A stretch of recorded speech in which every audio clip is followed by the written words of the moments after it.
Batman Brave and the Bold has found its director, but should we be worried about his appointment?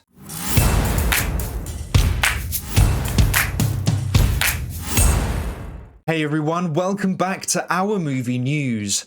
DCU news has been at an all-time low since the writers and actors strike have begun, but now the studios have reportedly decided to pay their employees fairly. The DC news is starting to pick up again. Once the deal is complete, I imagine DC Studios won't waste any time trying to hire talent and push full steam ahead on the DCU's plan.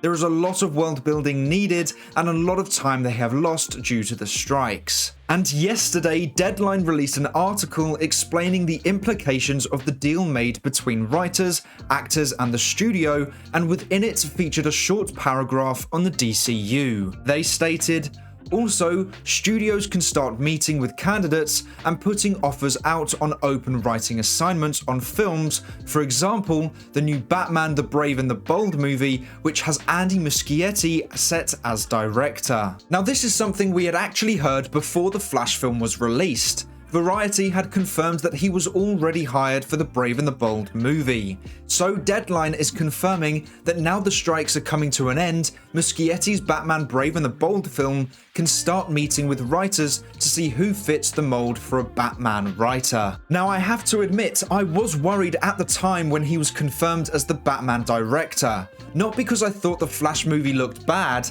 because from the trailers, I thought it looked great, but because I was worried that the decision was made before fans were able to judge the Flash movie, which was Andy Muschietti's DC debut. So Gunn and Safran had decided Muschietti was the right man for the job before they saw audiences' reactions to the movie. So they're purely using their own judgment for who should be hired, which is a double-edged sword. It's great because it shows they truly believe in their own judgment and ability, which is needed in leadership roles which they are in. But it's bad because if their own judgment is out of touch with what audiences want, then they aren't going to cater to their audience. And to be honest, I don't think The Flash was universally loved. I know that I personally was extremely disappointed by it. Firstly, it is one of the biggest flops of all time at the box office, and secondly, I don't think everyone who watched the movie loved it or even liked it.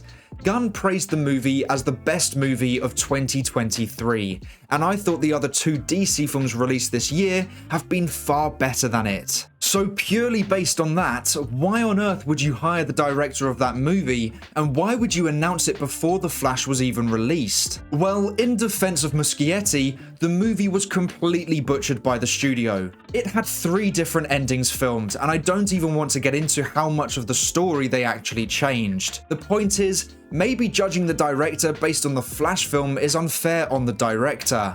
It would be like judging Snyder for Justice League 2017. Sure, he was classed as the main director, but the studio massively interfered, and the final product wasn't the director's vision. So The Flash wasn't the perfect display of Muschietti's DC directing ability. So I don't think I'm nervous for him directing Batman Brave and the Bold. I'm more nervous that DC Studios decided to offer him the job before seeing audiences' reaction to the movie. The fact that they announced that news before The Flash was released is worrying as well. It puts added pressure on the Flash film to be incredible, because not only did Gunn say it's the best film of 2023, but now hearing DC Studios already offering Muschietti the chance to direct a huge DCU film like Batman just puts higher expectations on the Flash movie. Expectations that I think damaged the film's reputation.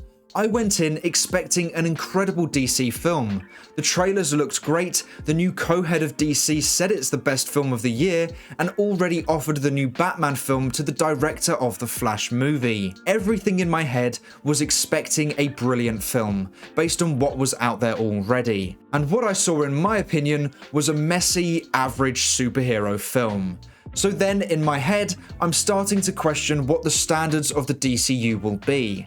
If that is what Gunn sees as the best film of 2023, then should I be worried for the quality of what the DCU will put out, especially Batman Brave and the Bold? But then if you think about it from a business decision, Gunn is trying to work out this co-head role. He was a director before, and now he's got far more responsibility. He's made some mistakes along the way, and I think he was just trying to promote the hell out of one of the most expensive DC films ever made, whilst also trying to get people to watch the movie that will explain the changes the DCU will be making, because he didn't think of the repercussions of that statement, because it massively backfired. Because of it, the film had huge pressure on it, and he was relying on a film that general audiences didn't see to promote his partial reboot. So I don't think he will make that mistake again, or at least I hope he won't. Maybe he knows the ability of Muschietti and knows how much the studio messed with his film, including DC Studios, so maybe he isn't judging Andy on The Flash, but rather his ability on other films, as well as the best parts of the Flash movie, like Keaton's Batman in the Russian base, and Batfleck's chase on the bridge. Brave and the Bold won't be as messy as The Flash. It's being created with a long-term plan in mind. Gunn has been building out this universe, and Zaslav is investing in this plan. So Brave and the Bold will be created with one vision behind it. No studio changes and executives being fired, one vision throughout the whole creative process, and I think that will present Muschietti's best work for DC. If that turns out to be terrible and Brave and the Bold is an awful film, then that will be on Gunn and Muschietti. But I think after really breaking down the decision making of bringing Muschietti in for Batman, it starts to make a bit more sense, and the worries begin to ease away. They're not completely gone, however. I think his approach to Ben Affleck's Batman was pretty poor. Showing Batman during the day looked off, the suit looked terrible, and the jokes on the bridge just didn't sound like the Batfleck we know and love. However, the chase scene itself I think was really good, and he seemed to get brilliant action scenes with both Batmans. Batfleck's Bruce Wayne moment with Barry was also perfect Batfleck, and I don't know if that was Ben Affleck's decision to say those lines or Muschietti's, because Affleck did say he helped with his dialogue, but that scene with Barry was perfect. But overall, I think Muschietti did an alright job with Batman in the Flash film. It was just the rest of the movie that was a mess. Right now, there are fans that are upset with Gunn because of getting rid of Cavill and partially rebooting the DCEU to form the DCU. I was very much pushing back against those decisions early on, and as time goes on, it's become easier to deal with, but that doesn't mean I agree with what he is doing. However, it is up to Gunn to prove me and us wrong. To prove that what he is deciding to do is better than what was originally going to happen and what we want to happen instead. So I do disagree with offering the Batman film to Muschietti before seeing how audiences react to the Flash film.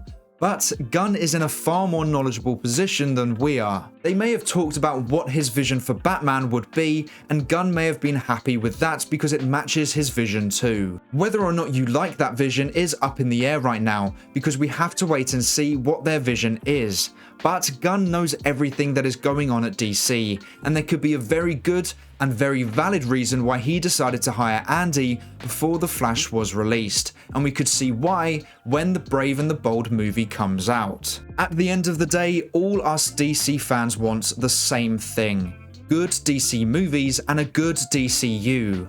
Whether or not you give the DCU a chance is up to you. I may not agree with what Gunn has decided to do, but I want to give him a chance because if he provides DC films I like, then I will be happy, and that's what being a fan is all about, enjoying the franchise you're invested in. But that is all for today's video. Thank you so much for watching. Please make sure to like and subscribe and turn on post notifications so you never miss a video. I hope to see you here again soon, so until then, have a great day. Bye!